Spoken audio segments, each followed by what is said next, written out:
Hey everyone, how's it going? Azren the language nerd here. Hope you're doing very, very well. Just currently sitting in my car. I finished doing about 2.5 or rather 3 hours of language classes. So I taught some English and I taught some French today.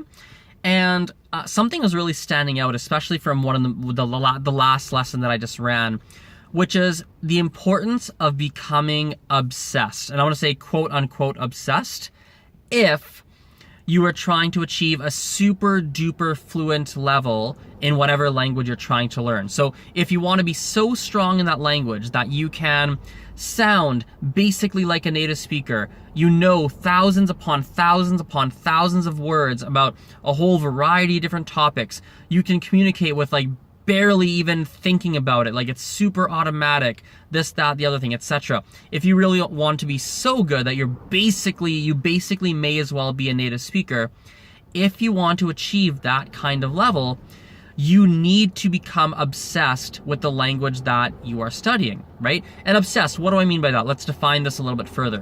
When I say obsessed, I mean that you are spending a significant percentage of your waking hours thinking about or working on or practicing or studying the language that you are trying to learn, right? It should be a daily thing, right? Maybe not 8 hours a day, doesn't need to be 8 hours a day, but maybe it is 30 minutes of active study, 30 minutes of listening to music and podcasts while you're driving, right? When you have a free moment in the washroom, you're going through Duolingo as you sit on the toilet, you're going through Duolingo, right?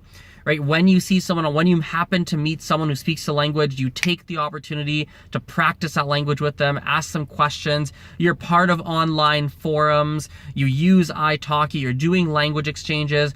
You're going through a textbook. You have a class every Monday at 6 p.m.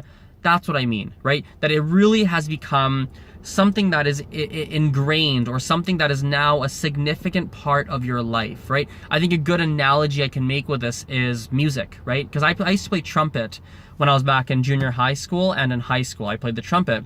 And I'll be honest, the trumpet came quite naturally to me. Like music and a lot of that was not necessarily overly challenging. I would be able to get by just on pure talent or a natural skill set for it, right? Having a good ear by nature, by birth, by DNA, by whatever, right?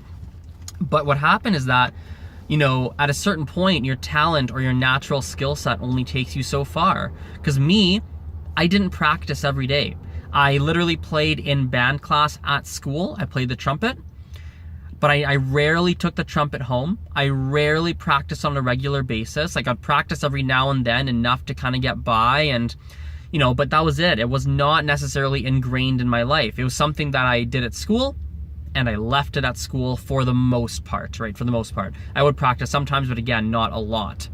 And so what happened over time is that people started to progress a heck of a lot more than me. I would stagnate more than the other people around me. And so by the time I was in grade 11, you know, I actually had to stop doing band. I decided, didn't have to, but I decided to stop playing the trumpet because I noticed that I was not progressing. I was actually starting to become, you know, I was starting to be left behind by the rest of the people in the band because they were practicing. It had become part of their lifestyle. They would listen to music and be like, oh yeah, I should try that on my clarinet. I should try that on my trumpet. I should try that on my trombone. Right, they'll listen to music and try it. They'll be thinking about it. They'll talk to their friends about it. They'll practice together with their friends. They'd arrive early at school. They'd practice, right?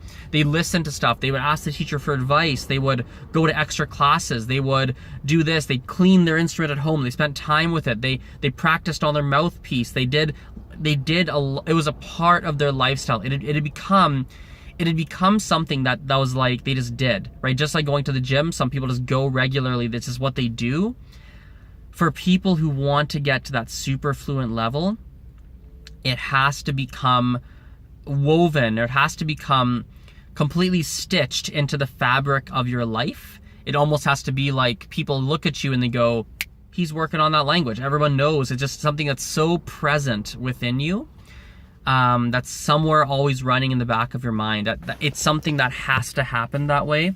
Again, I'm stressing this if and only if you want to get to that super duper fluent level, right? And now understand, not everybody wants to get there, and some people don't necessarily want to sound like a native speaker and be so strong they almost can pass as a native speaker. Some people don't care, in which case you don't need to do it, right? You need to basically match your efforts, right? Your daily efforts, the things that you're doing, right? They have to match what your overall goal is with that language, right? And if they don't, you're just going to be disappointed because you want to get to a specific place mentally, but like your actions don't line up with it. And so you're not going to get there in the time frame that you thought you would.